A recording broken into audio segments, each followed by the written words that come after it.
And to finally complete the most significant news for this day, Y News continues. Here are the top stories. The Philippine National Police, or PNP, believes that a suicide bomber is behind the bombing in a cathedral in Holosulu last Sunday. PNP spokesperson Police Superintendent Bernard Banak said their assumption is based on evidence that they have gathered. Their investigation also showed that no crater was found in the blast site. Banak adds that is unlikely to happen if the bomb had been placed on the ground before it exploded, explaining further that the bomb must have been positioned higher than ground level. Banak also said that fragments of the bodies were found strewn at the bombing site, which no one claims to be of their relatives, adding that they are awaiting the result of the DNA test on the body parts that belong to the alleged suicide bomber.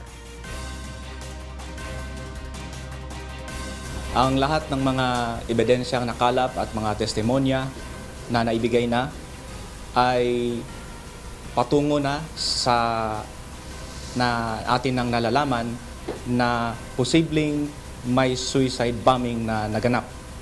At ang lahat ng ito ay hintayin lang natin na makumpirma paglabas ng DNA testing na ginagawa ngayon. Yung mga nakuha ng mga iba't ibang body parts ay kailangan nating pagtugma-tugmain kung doon nga ba nanggaling sa iisang tao o dalawang tao. At kailangan lang nating malaman kung ito nga ay galing sa isang babae at sa isang lalaki. Meanwhile, the House of Representatives has adopted House Resolution 2467, principally authored by House Speaker Gloria Macapagal-Arroyo, which states that a majority consent of the lawmakers is required before the public can access their Statement of Assets, Liabilities, and Net Worth, or SALN. This is contrary to the previous guidelines wherein a summary of the SALN of lawmakers are automatically posted in their official website. Based on Section 8.4 of RA 6713, any statement filed under this act shall be available to the public. But Majority Leader Rheena Castro said in a statement stressed that under HR 2467, the rights of parties requesting for SALN copies, as well as those of congressmen and House personnel, must be protected. He assured that the resolution remains faithful to the principle of transparency. The Commission on Elections admits it lacks budget to pay for the honoraria of teachers who will serve in the Electoral Board for the May 2019 national and local elections. COMELEC said it is seeking the approval of the Congress for additional fund for the upcoming elections, as the poll body needs 3.2 billion pesos for the compensation of teachers who will voluntarily serve as Board of Election Inspectors, or BEIs. COMELEC spokesperson James Jimenez said that if teachers are not well compensated, they would violate the Election Service Reform Act, or ESRA. Ang problema talaga natin is that election service is not simple. It is not easy. And the teachers deserve to be recompensed for it. So yun ang concern natin. Kawawa naman yung mga guro natin na maghihirap para magtrabaho tapos hindi naman pala sila mababayaran. I don't want to speculate on how teachers will react if we tell them that you're going to have to work without pay. In other news, Senator Laila de Lima refused to enter a plea during her arraignment along with her former driver bodyguard Ronnie Dayan today at the Muntinlupa RTC Branch 205. This is in connection to the alleged conspiracy between the senator and Dayan in the trade of delivering and trafficking of illegal drugs inside the New Bilibid prisons when the lawmaker was still the justice chief. Under the court rules, if an accused has refused to enter a plea, an automatic not guilty will be entered by the court on his or her behalf. Meanwhile, de Lima's camp has listed former President Benigno Aquino III and several former government officials as witnesses to the case. De Lima's legal counsel said the former president's testimony is important since the lady SALN became his alter ego and cabinet member. Kasi being the president, he has all the information relative to the topic sa ng court ng kaso natin eh. Meaning, we want to present him to prove na at all times material sa kaso na to, there was no issue or even a rumor that would involve Senator De Lima sa drug trading. Because if he knows kung meron talagang ganyan, he would have taken action against the secretary. Si General Bato has been quoted several times in the newspaper na tinatakot yung mga witnesses. Marami siyang sinabi regarding sa itong mga inmates na to eh. An information communication technology expert believes that the number of hours spent by Filipinos in using the internet may be ascribed to the slow internet connection in the country. Engineer Pierre Tito Galia said Filipinos spend an average of 10 hours per day on the internet because of slow connection. Galia, however, said that in case the country already establishes a faster connection, the number of hours spent by Filipinos in using the internet may no longer change. He added that with a faster internet, Filipinos may just rather use the time in accessing more content pages. Based on the digital 2019 report of the social media management firm Hootsuite and We Are Social, Filipinos use the internet through any device with an average of 10 hours and 2 minutes daily. Aside from mobile phone applications used for different purposes, there is also an app that may save lives. Details in this report. Have you ever experienced being bugged with too many questions and too much information asked from you? Little do you know that such pieces of information may save your life. For rescuers, such as the UNTV Rescue Unit, every piece of information is essential in saving lives. Para sa mga responder, kapag meron tayong pasyenteng kinikater or tinitreat, mas magaan para sa amin na i-assess yung pasyenteng gising. Kasi mas madali namin makukuha yung mga kailangan naming information at nakikita namin doon sa pasyente kung ano yung iniinda niya. Kaya mas nakakapagbigay kami ng proper treatment sa pasyente. But how can responders ask data from an unconscious victim? Do not worry. In case of emergency or ICE comes to the rescue. ICE Contact is a free personal safety app. Rescuers can have access to a victim's personal details even when his or her smartphone is locked. ICE may contain a user's medication for allergies, medical conditions, blood type, and emergency contact details. ICE can also deliver instant and delayed messages to friends and family for emergency situations. GPS tracking is its other feature. ICE Contact is available for download for both iOS and Android devices. Another personal safety app is the MyChart app that can also be downloaded for free. A user can input details into the app such as vaccination, last visit to the doctors, medication taken. Kasi doon sa pagbibigay ng treatment sa patient, kapag kulang yung nakukuhang information, especially doon sa mga pasyenteng walang malay, walang kamag-anak, mahirap yun para sa mga responder dahil hindi mo alam kung yung bang nakikita mo ay yun na talaga yung injury niya na kailangan mong i-treat. Especially kung yan ay may mga internal injury, mahirap para sa isang responder na matukoy agad yon yung mga ganon.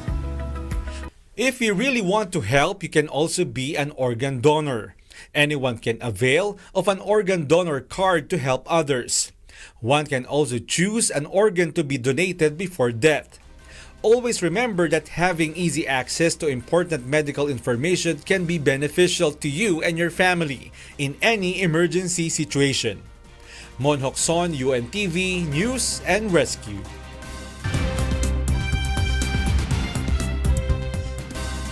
And for the news abroad, here's Stephanie C. live from Hong Kong. Stephanie, good evening. Good evening, William. Various leaders from the European Union will reach out to their counterparts in the South American countries in relation to the turmoil in Venezuela. Jovic Bermes tells us why. The European Union agreed on Thursday to lead an international contact group with South American nations to help resolve Venezuela's political crisis by seeking new elections. EU Foreign Policy Chief Federica Mogherini said governments including Britain, France, Germany, Spain and Italy would take part in a contact group. along with Bolivia, Ecuador, and other countries, and the group would be terminated after 90 days if it did not make progress. The purpose of the International Contact Group is clear. As I said, it is enabling Venezuelans to express themselves freely and democratically through the holding of new elections. This is black on white on paper, and it is clear. So it's not about mediating, it's not about creating forms of dialogue. We have seen processes before that have been indeed used just to buy time. Though not strictly a mediation role, the countries would coordinate policies to try bring the Venezuelan opposition and Maduro closer, avoid repression, and agree new elections. Mogherini also warned that more economic sanctions, normally in the form of asset freezes and travel bans, were an option if dialogue with Maduro failed. The ministers have discussed the readiness to consider further sanctions on the basis of solid legal basis. Again, I want to stress this very clearly, not sanctions in general terms against the country. We definitely do not want to affect the population, but targeted to persons that have a special responsibility, either in the obstruction of the democratic processes or for the use of violence against demonstrations. As Venezuela has sunk into economic and political crisis that has brought mass emigration and hyperinflation, the EU imposed an arms embargo and sanctions on officials to decry what it views as rights violations and the rupture of democracy. Meanwhile, Venezuela's chief prosecutor said on Tuesday he had asked the Supreme Court to open a preliminary investigation into self-proclaimed interim President Juan Guaido, as well to freeze the opposition leader's accounts and impose a travel ban on him. Attorney General Tarek Saab said he had asked the court to open a preliminary investigation into Mr. Juan Guaido as a result of diverse violent occurrences provoked in this country since January 22. The day before Guaido named himself president. He also accused Guaido of helping foreign countries to interfere in internal matters. Jovic Bermas, UNTV News and Rescue, Europe. Nearly 5,000 students in Mumbai set their own Guinness World Record as they raise awareness for a much-needed road safety campaign. Meanwhile, a runway in Japan's Narita airport was closed this morning, and at least 8 people have died in the U.S. Midwest on its worst cold snap in decades. Castro tells us why. In USA, the polar vortex has brought along frozen pants that seem to stand up on their own. Videos and photos shared on social media showed a neighborhood in Minnesota where frozen pants on yards are beginning to appear. Pam Metcalf from St. Anthony Village said this is a thing they do in northeast Minneapolis. At least 8 people have died in the U.S. Midwest as the region shivers in the grip of its worst cold snap in decades.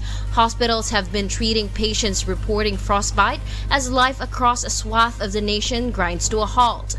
90 million people, a third of the U.S., have seen temperatures of negative 17 degrees Celsius or below. In Japan, a plane carrying 201 passengers skidded off the tarmac after landing at Japan's Narita airport on Friday morning, causing the closure of one of the runways at the bustling aviation hub. Airport authorities said Japan Airlines Flight 740 from New Delhi, India, lost control of its left main landing gear while taxiing to the arrival gate. No injuries were reported. Japanese media quoted the plane's captain as saying he believed there was ice on the runway, leading to the aircraft skidding when the brakes were applied. Passengers were reportedly escorted to the terminal building on buses after being stuck on board for a few hours. In India, nearly 5,000 students gathered in Mumbai on Thursday to raise awareness for a much-needed road safety campaign, and in doing so created a little bit of history, but creating their own Guinness World Record. Aimed at reducing the number of preventable deaths due to road accidents caused while riding motorcycles without head protection, thousands of children wearing orange crash helmets took to the streets of Mumbai, chanting slogans that emphasized the need to make traffic safety a serious matter. A total of 4,999 people turned out in the end in support of the cause, making it an official Guinness World Record for the largest gathering of people wearing crash helmet at one venue, beating the old record by 1,070 participants set in the UAE in 2016. Kat Dumaraos, UNTV News and Rescue. And those are the news from the other parts of the globe. Back to you, William. Thank you very much. Stephanie C. reporting live from Hong Kong.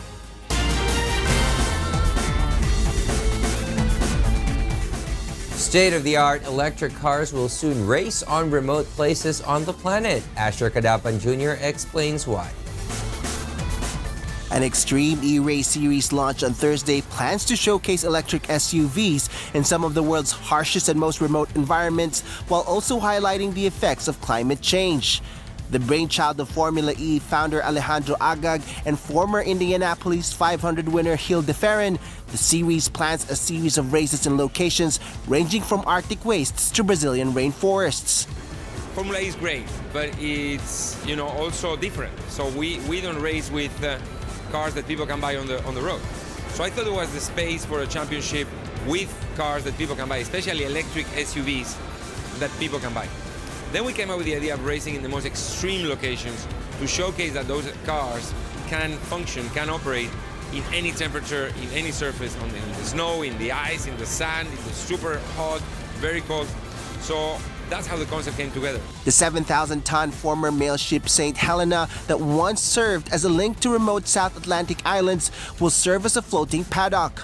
The races in head-to-head elimination format will be filmed in areas already suffering from environmental damage or under threat before being edited into a 10-part docu-sport package. There will be no spectators. Fisher Stevens, the Academy Award-winning artistic director, described the venture as a Blue Planet meets the car. I was wrestling up until very recently just because I wanted the guarantees that you're not going to have, we're not going to do damage, and that actually when you leave the place, you have to leave the communities with something, whether it's a solar grid, or you're going to leave them with, we're actually going to implement a plan to make the environment better.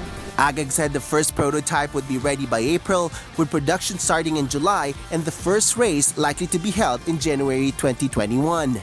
Asher Kadapan Jr., UNTV News and Rescue. A Chinese inventor is gaining popularity online for his out-of-this-world inventions. Leslie Longboen tells us why. Dubbed by his fans the useless Edison, after the American inventor Thomas Edison, village craftsman Geng Shuai has many inventions. Useless? Maybe. Funny? Definitely. A cumbersome-looking metal happy chair whose hands massage your feet and ribs. A meat cleaver that doubles up as a mobile phone case.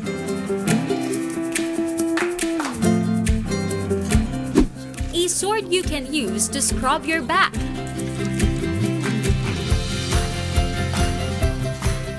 And a toilet built into a scooter that flushes when you pull a lever on the handlebar.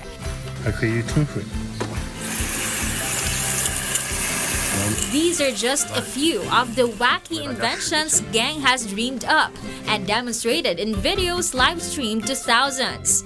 The former plumber, who lives in China's northern province of Hebei, became an internet sensation with videos of his creations posted online in 2017. He has since racked up more than 2.7 million followers on the Chinese short video app Kuaishou and nearly 1 million on Twitter like Weibo.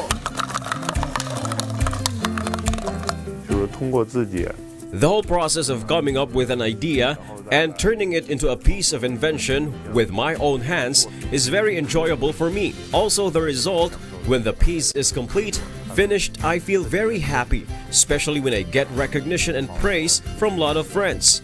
This aspect of me is even more important, I think. Crafting items from metal comes naturally to Gang, who cherishes childhood memories of sneaking into the factory where his welder father worked to observe him and occasionally help. After spending more than a dozen years in jobs he didn't enjoy, Gang finally found his passion. Now Gang earns around 3 times what he used to, he said, despite poor sales and prices seen as expensive because each specialized item takes a long time to make by hand. His earnings come mainly from online tokens bought by followers and advertisements embedded in his videos. Comments, questions, and likes from fans cascaded in at a recent live stream session in which he demonstrated several of his inventions, including a Peppa Pig model made from an old air blower. The most interesting thing about him is, although the inventions he comes up with are not very difficult to manufacture, the most fascinating part is that his mind is buzzing with ideas.